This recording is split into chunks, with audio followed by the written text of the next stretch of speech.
Hello again, everyone, and welcome to Upfront. We're now just weeks away from the big show, the national nominating conventions for both Republicans and Democrats.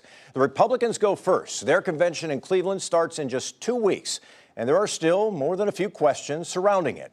Besides presumptive nominee Donald Trump, who will speak at the convention, and with lots of protesters expected to show up, what about security? We're asking the Wisconsin man in charge of planning the convention, RNC National Committeeman Steve King of Janesville, who's the chairman of the Committee on Arrangements. Steve King is at our Madison affiliate, WKOW-TV today. Mr. King, thanks very much for being with us, and I guess we'll begin with a very general question here. Are you pretty well set, or is this still very much a work in progress? Well, certainly it's a work in progress, Mike, but we're going to be ready. There's no question about that. But we've only had about 5 weeks, really, to turn the Quicken Loans Arena from a championship professional basketball arena to a Republican presidential nominating convention. So let's talk about some of the things that you're having to look at. And let's begin with security, and particular security for the delegates who will be attending. Are you confident in the way things are shaping up? Yeah, I'm really confident, Mike. You know, there's a lot of money being spent. The city of Cleveland was granted $50 million by the federal government for security purposes alone. The security rim around the arena will absolutely ensure the safety of delegates, alternates, guests, VIPs, donors, everybody that will be attending that. And then it's up, of course, outside of that security zone for the Cleveland PD, which is the lead law enforcement agency, along with the Cuyahoga Sheriff's Office and the Secret Service and State Police and others, to ensure safety outside of that zone for all those attending in Cleveland to get to their respective venues. Let's talk about the speaker lineup, because there's been a fair amount written and said about that this may not be so much a traditional convention, in the sense that we may see fewer politicians and more, I guess, non-traditional political figures. What light can you shed on that for us? Well, that's a possibility, if not a likelihood, Mike.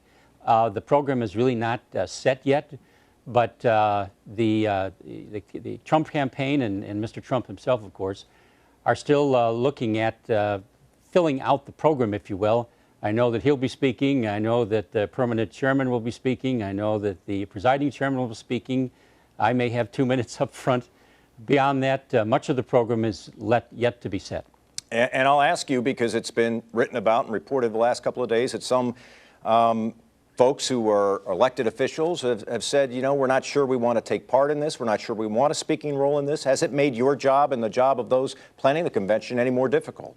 Not really. There's plenty of people that would welcome the opportunity to be in prime time, either Monday, Tuesday, Wednesday, or Thursday nights. So the program will be filled out very easily, frankly. Can you give us a sense of this other talk about the convention? There's still some people who say this could end up being it could be a last-ditch effort, for instance, to try and stop Donald Trump from getting the nomination. How do you plan for that? Is that taken into consideration in the kind of work that you're doing between now and the convention itself? Well, I guess it is, Mike, but the fact of the matter is that that's not going to be determined till the pre-convention week, essentially by the Rules Committee, what kind of rules they set for this particular convention, because as most people know, the rules that we've been operating under the last 4 years are subject to change by the Convention Rules Committee, which will be meeting the week before our convention.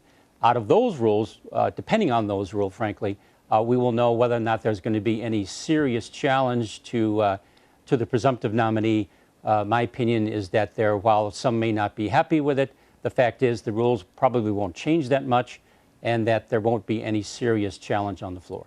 Give me your sense of ultimately what you want this convention to mean to the presumptive nominee. If indeed it's Donald Trump, what do you hope to have happen at this convention in terms of his candidacy?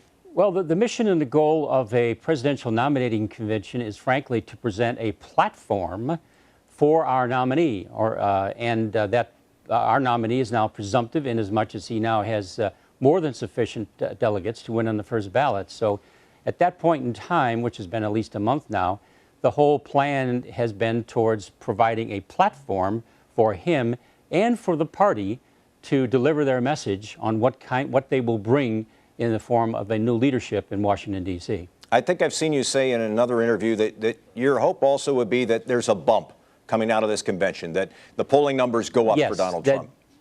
Yeah, absolutely right, Mike. Both conventions really, frankly, hope for somewhere between something minimally like a 3% bump, if not a 5%. 7 would be extraordinary on behalf of your candidate, but then is typically then maybe neutralized a little bit by the party that follows, of course. You've been in Republican politics a long time, a former state party chair. You've worked on conventions.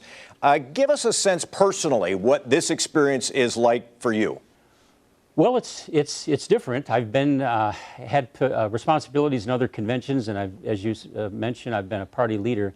But having responsibility for organizing and putting on a convention that's historic. I mean, we are basically a two-party country in politics, that is, and one of which parties will actually become the next president of the United States and leader of the free world. And to have played a role in delivering one of those candidates is important, historical, and I'm having some fun at it, too. We hope you do have a little fun with it. Steve King, the longtime Republican National Committeeman and the man in charge of planning the RNC convention in Cleveland. Thanks very much for being with us. Thank you, Mike. Another